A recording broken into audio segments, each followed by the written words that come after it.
नमस्कार दोस्तों। अब हम पढ़ेंगे नया राजस्थान। जो नए 19 जिले बनाए गए हैं, एक एक जिले का हम अध्ययन कर रहे हैं, जिला दर्शन देख रहे हैं। नया राजस्थान भूगोल, राजस्थान की कला संस्कृति, राजस्थान का इतिहास है, इनके बारे में हम यहां पर चर्चा कर रहे हैं दोस्तों। आज हमारा जो 8 नंबर का नया जिला है वो है दोस्तों नीम का थाना। नीम का थाना अपडेटेड जिला दर्शन है, उसके अंदर हम देखेंगे। देखिए, जो भी इसके अंदर उपखंड है, जो भी तहसीलें हैं, उनके चाहे कला संस्कृति हो, चाहे भूगोल हो, चाहे इतिहास हो, इनसे रिलेटेड जो भी टॉपिक बनते हैं, जो भी क्वेश्चन बनते हैं, या इसके अलावा जो जगह कहां पर है, उनके बारे में एक एक जानकारी आपको यहां पर दी जाएगी। अभी तक हमने 7 जिला दर्शन देख चुके हैं, वो प्लेलिस्ट बनी हुई है, उसके अंदर आप जाकर अटेंड कर सकते हैं दोस्तों। एक बार जो साथी हमारे साथ जुड़ रहे हैं उनसे हाथ जोड़ के निवेदन यही है कि वीडियो को लाइक, शेयर और चैनल को सब्सक्राइब जरूर कीजिएगा दोस्तों। चलते हैं आज की इस क्लास की ओर। एक एक स्लाइड यानी 4 या 5 स्लाइड लेके आऊंगा, जिसके अंदर कंप्लीट का कंप्लीट जिला दर्शन है वो आपका हो जाएगा दोस्तों। आज जो हम देखने वाले हैं उसके बारे में अगर हम चर्चा करते हैं दोस्तों, तो नीम का थाना है। देखिए, एक एक चीज आपको पढ़ना है। नीम का थाना जिला सीकर संभाग में स्थित है। नीम का थाना जिला है, यह किस संभाग में आता है? सीकर संभाग में। अब देखिए, राजस्थान में पहले 7 संभाग थे। कितने थे? 7 संभाग पहले थे दोस्तों, समझ गए आप। नए कितने बनाए गए? 3 संभाग बनाए गए। कुल अब वर्तमान में 10 संभाग है, उनमें से एक सीकर संभाग भी है। सीकर, पाली और बांसवाड़ा, ये 3 नए संभाग है वो बनाए गए थे दोस्तों। अब देखिए, सीकर नया संभाग बनाया गया, जिसके अंदर कुल 4 जिले हैं। जो शेखावाटी बेल्ट हम बोलते हैं वो किस में आ गया है? सीकर के अंदर, सीकर संभाग में। सीकर जिला, चूरू जिला, झुंझुनू जिला और नीम का थाना जिला दोस्तों। इनमें से देखिए, नीम का थाना अगर हम बात करते हैं, ये तो है नया जिला, नया है दोस्तों। और सीकर और झुंझुनू को तोड़कर इसका निर्माण किया गया है। चूरू एक ऐसा जिला है जिसके अंदर कोई बदलाव यहां पर अभी तक देखने को नहीं मिला है। यह भी एक फैक्ट है दोस्तों आपके लिए, समझ गए। आगे देखिए, सीकर और झुंझुनू जिलों को तोड़कर नया जिला नीम का थाना को बनाया गया है। नीम का थाना जिला जो आपको यहां पर दिखाई दे रहा है ना, यह सीकर और झुंझुनू जिले को तोड़कर बनाया गया है दोस्तों। अब देखिए, कौन से उपखंड कौन से जिले से लिए गए हैं वो अगली स्लाइड के अंदर एक एक बताए जाएंगे आपको। नीम का थाना जिले में 4 तो उपखंड है और 5 तहसीलें हैं। 4 उपखंड है, 5 तहसीलें हैं। नीम का थाना जो नया जिला बना है इसके अंदर दोस्तों, समझे आप। यहां पे इंपॉर्टेंट चीज है दोस्तों ये। तो एक बार फिर से देख लीजिए इस चीज को आप। नीम का थाना जिला सीकर संभाग में है। सीकर नया संभाग बनाया गया जिसमें कुल 4 जिले हैं दोस्तों, सीकर, चूरू, झुंझुनू और नीम का थाना। राजस्थान में वर्तमान के अंदर कुल संभागों की बात करें तो 10 संभाग है, 7 पुराने वाले और 3 नए संभाग बनाए गए। सीकर और झुंझुनू जिलों को तोड़कर नया जिला नीम का थाना बनाया गया। तो नीम का थाना का जो निर्माण हुआ है वो 2 जिलों से हुआ है। एक आपका कौन सा है? झुंझुनू है। देखिए, यहां से मैं सीधा बता दूं, ये भाग है ना, ये भाग ये झुंझुनू का है, और ये भाग है ना आपका, ये भाग ये सीकर का है दोस्तों। नीम का थाना जिले में 4 तो उपखंड है और 5 इसके अंदर तहसीलें हैं दोस्तों।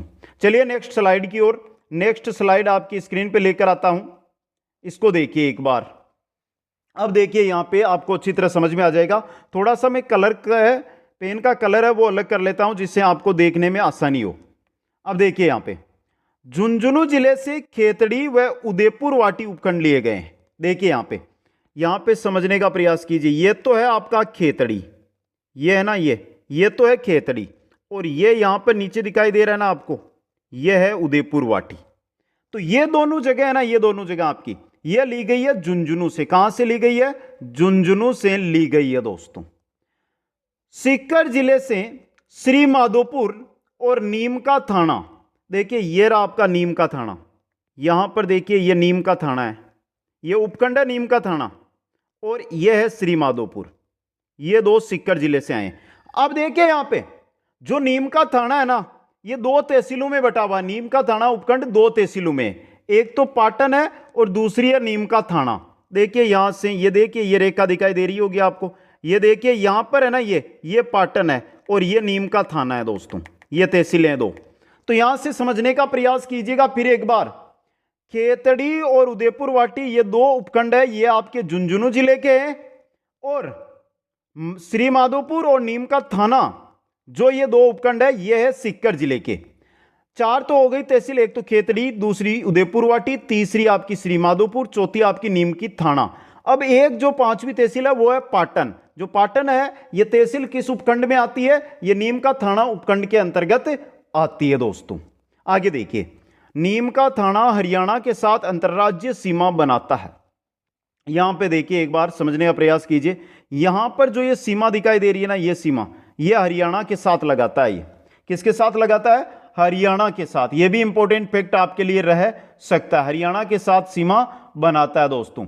इंपॉर्टेंट चीज है आपके लिए। और यहां से एक एक चीज, अब हरियाणा क्यों बता रहा हूं? क्योंकि जब हम भूगोल पढ़ेंगे तो वहां पर हमारे लिए बहुत ही इंपॉर्टेंट चीज ये बन जाएगी दोस्तों। समझे आप यहां पे? तो एक बार देखिए कहां से, थोड़ा सा मैंने यहां से लेकर ये सीमा है, ये हरियाणा के साथ लगती है, ये सीमा। समझ गए आप? तो एक बार फिर वापस समझ लीजिए, यहां से जो जानकारी है वो एक बार ध्यान से। झुंझुनू जिले से खेतड़ी व उदयपुर वाटी उपखंड लिए गए हैं। सीकर जिले से श्री माधोपुर और नीम का थाना तहसीलें, जो नीम का थाना तहसील है उनमें पाटन और नीम का थाना दो तहसील है, ये उपखंड यानी सीकर से श्री माधोपुर और नीम का थाना उपखंड लिए गए। नीम का थाना हरियाणा के साथ अंतर्राज्यीय सीमा बनाता है। इसके अलावा ये किसी भी देश, किसी भी अंतर्राष्ट्रीय सीमा पर स्थित जिला नहीं है दोस्तों। समझ गए? अब बात आ जाती है यहां पे कि सर आपने अंतर्राष्ट्रीय सीमा तो अंतर्राज्यीय सीमा तो आपने बता दी, लेकिन ये कौन कौन से जिलों के साथ सीमा बनाता है? तो एक एक जानकारी यहां से देंगे। चलिए दोस्तों, अब बात करते हैं पड़ोसी जिलों की। पड़ोसी जिले, अगर मैं यहां पे पड़ोसी जिलों की बात करता हूं तो ये 4 जिलों के साथ सीमा बनाता है। देखिए अब वो 4 जिले हैं कौन से? सबसे पहले आता है झुंझुनू दोस्तों। झुंझुनू सर्वाधिक सीमा इसके साथ बनाता है, जो कहां से यहां से लेकर इस प्रकार घूमता हुआ यहां तक। यहां पर सिर्फ और सिर्फ आपका झुंझुनू लगता है, जे, यानी कि झुंझुनू यहां पर सीमा बनाता है दोस्तों।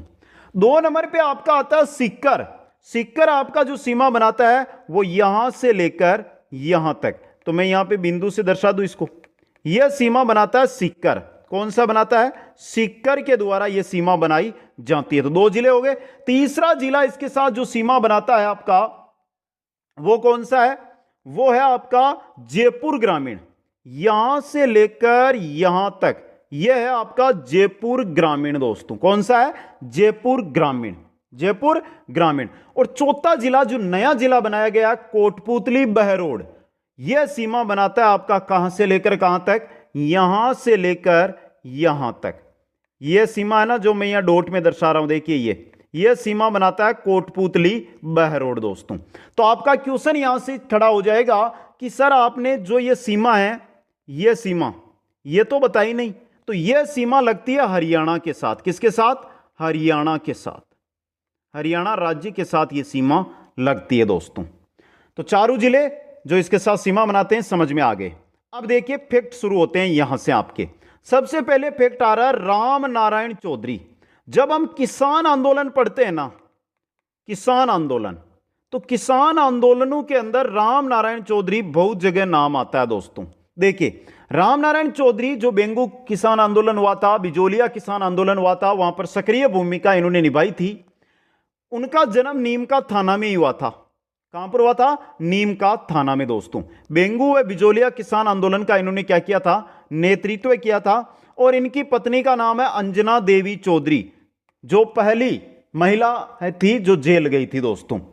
तो रामनारायण चौधरी जिनका जन्म नीम का थाना में हुआ, बेंगू व बिजोलिया किसान आंदोलन में इन्होंने महत्वपूर्ण या नेतृत्व इनका किया। इनकी पत्नी का नाम था अंजना देवी चौधरी दोस्तों। समझ गए? यहां पे पड़ोसी जिले हैं, झुंझुनू है, सीकर है, ये तो है ही है क्योंकि तोड़ा गया है इनको। तो उदय आपका जयपुर ग्रामीण है और कोटपुतली बहरोड है। इसके अलावा एक राज्य भी सीमा बनाता है जो आपका हरियाणा है दोस्तों। आगे चलिए नेक्स्ट स्लाइड की ओर।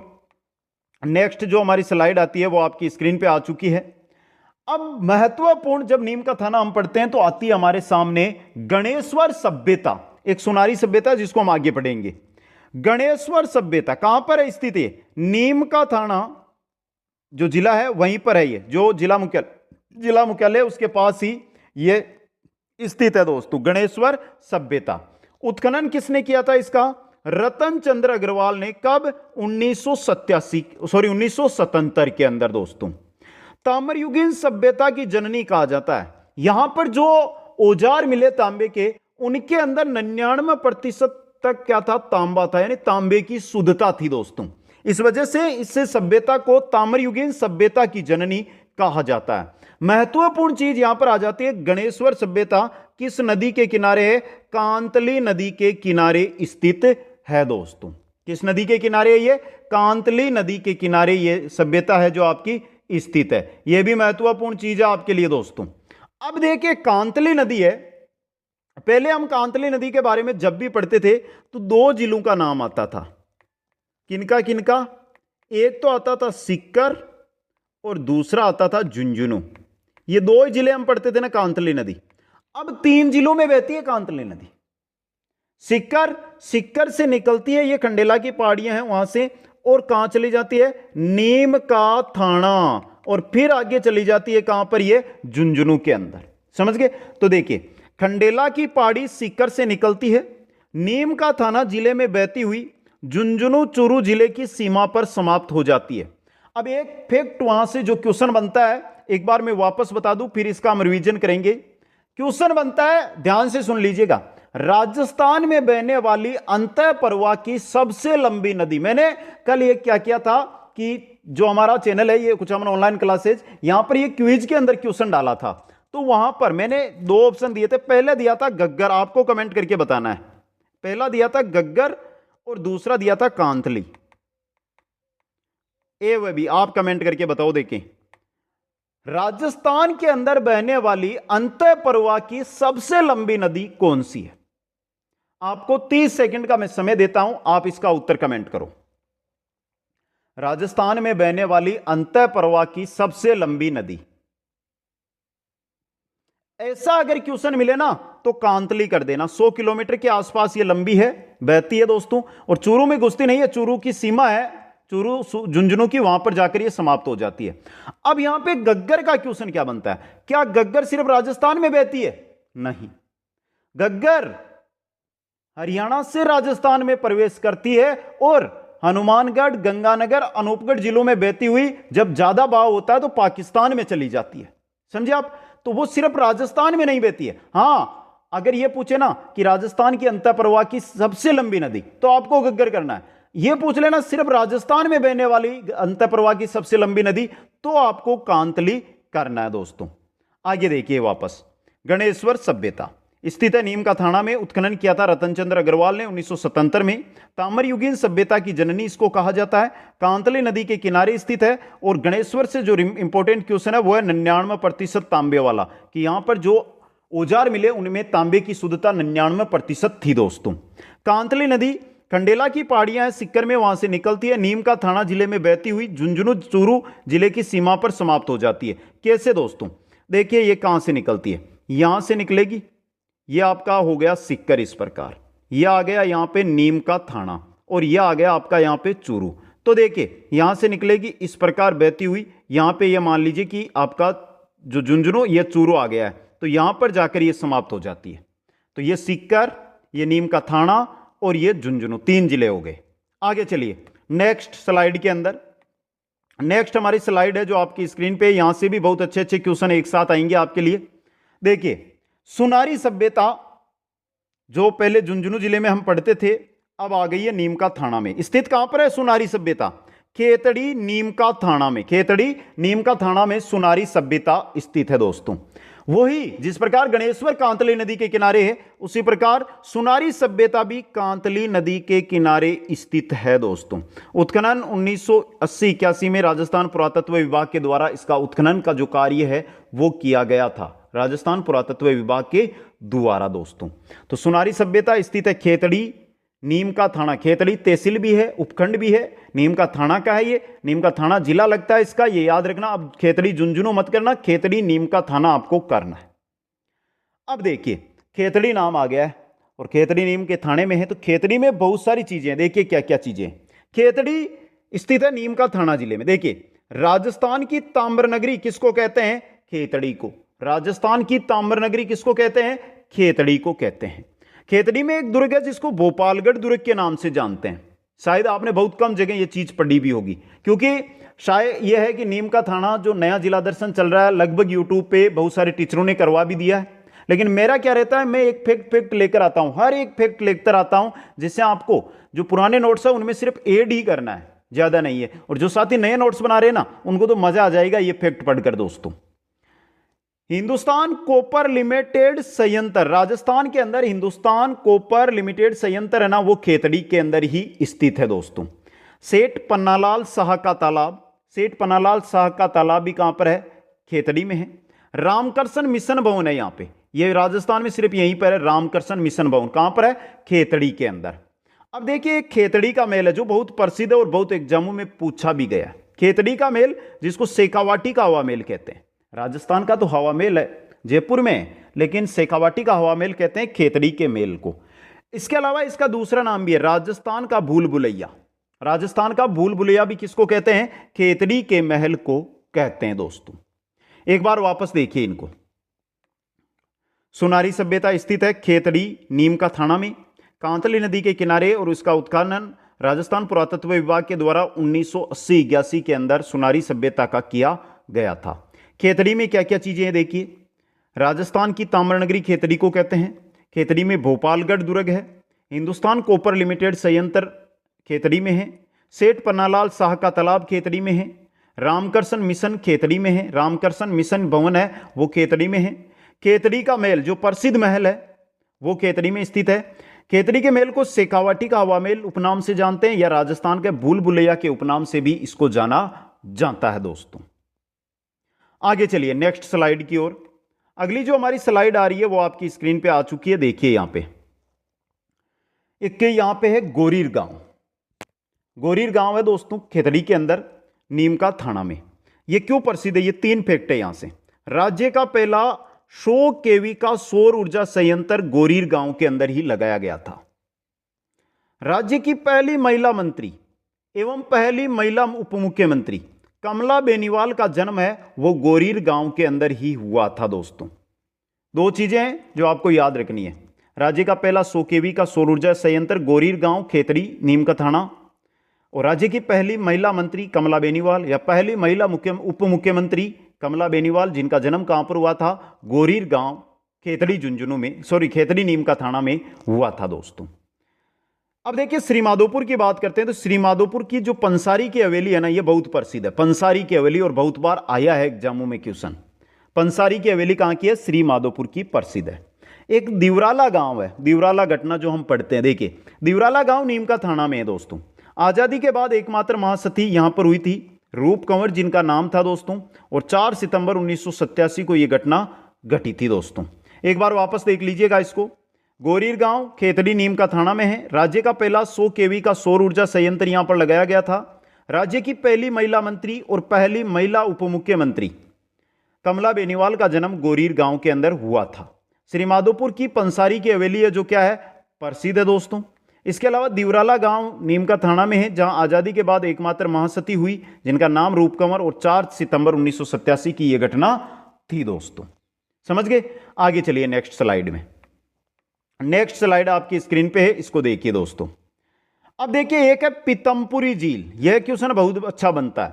पीतमपुरी झील, पीतमपुरी झील की अगर हम बात करते हैं तो पहले सीकर में थी ये पीतमपुरी झील, पीतमपुरी, रेवासा, कोछोर। लेकिन अब जो पीतमपुरी झील है आपकी, ये कहां पर आ गई है? नीम का थाना में आ गई है। और जो पीतमपुरी झील है ना, ये मिठे पानी की झील है। कैसी है? मिठे पानी की झील है दोस्तों। समझ गए? आगे देखिए, नीम का थाना का कच्ची गोड़ी व गिंदड़ नृत्य प्रसिद्ध है, क्योंकि नीम का थाना सीकर में आता था। सीकर का प्रसिद्ध है कच्ची गोड़ी और गिंदड़ नृत्य, तो ये कहां का भी है? नीम का थाना का भी प्रसिद्ध है दोस्तों। अब एक पुराना इतिहास का फैक्ट है वो भी आपके सामने रख देता हूं। 18 नंबर का फैक्ट है, ये ध्यान से देखना।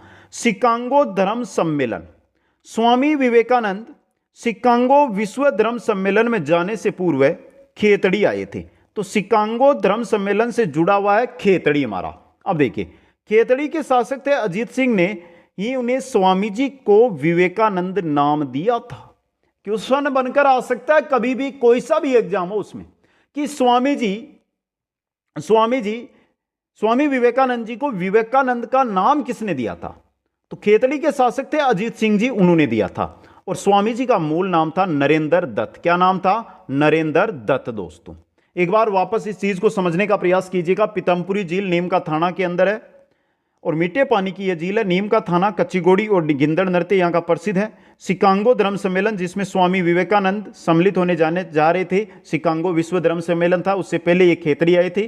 खेतड़ी के उस समय शासक थे अजीत सिंह, जिन्होंने इन्हें स्वामी जी को विवेकानंद का नाम दिया था और इनका मूल नाम नरेंद्र दत्त था। दोस्तों यह था हमारा नीम का थाना जिला दर्शन। कंप्लीट जो फैक्ट है, कंप्लीट फैक्ट मैंने यहां पर रख दिए हैं। जैसे ही पहले बता दूं 19 जिले जो नए बने ये हो जाएंगे, उसके बाद जो हमारे पुराने जिले हैं ना उनको एक एक करके मैं पूरा का पूरा 50 जिले आपको यहां पर करवाऊंगा। बस आप अपने नोट्स बनाते जाइए और इस वीडियो को लाइक, शेयर और चैनल को सब्सक्राइब करते जाइए। जो भी साथी यहां तक आए हैं, यहां पर दी गई इंस्टाग्राम पर जाकर मेरे साथ जरूर जुड़े। आप सभी साथियों को बहुत बहुत धन्यवाद। जय हिंद, जय भारत।